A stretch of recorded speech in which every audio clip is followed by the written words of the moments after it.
Shalom kepada jemaat semua. Kali ini kita akan sama-sama merenungkan firman Tuhan.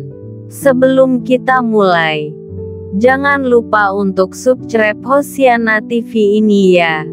Jangan lupa di-share ya. Mari kita mulai dengan judul Pemulihan yang Sejati. Yesaya 51 ayat 1-8. Antara aspek fisik dan rohani, manakah yang lebih penting?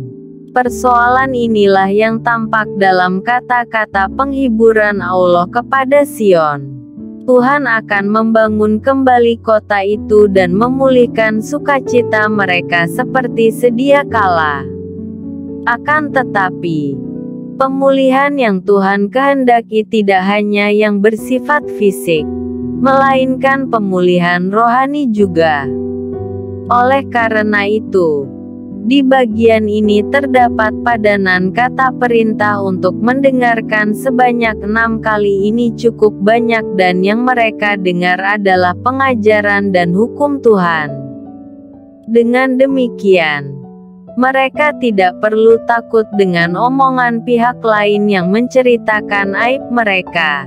Sebab Tuhan akan memberikan keselamatan dan kebebasan untuk selama-lamanya. Bagian ini menggambarkan bahwa Tuhan akan memulihkan Sion seperti Taman Eden. Ini adalah sebuah gambaran pemulihan yang sejati, yakni keadaan yang amat baik dan hidup berelasi bersama-sama dengan Tuhan.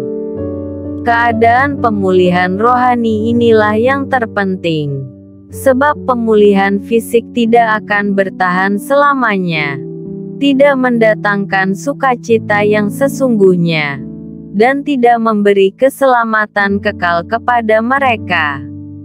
Sebaliknya, pemulihan rohani menghasilkan pemahaman yang baru, dan sikap yang taat akan pengajaran dan hukum Tuhan.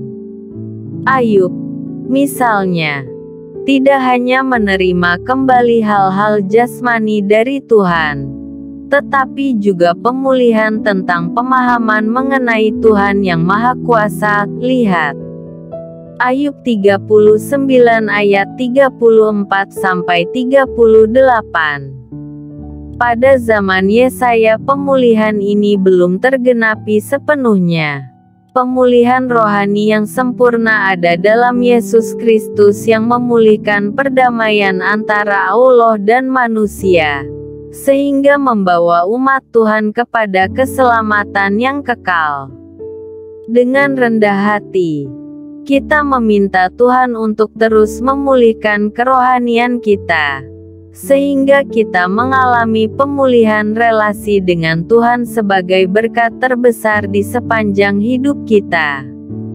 Dengan demikian, kita makin mengenal Tuhan, terus mendengarkan pengajarannya, dan mengikuti hukum-Nya dengan sukacita.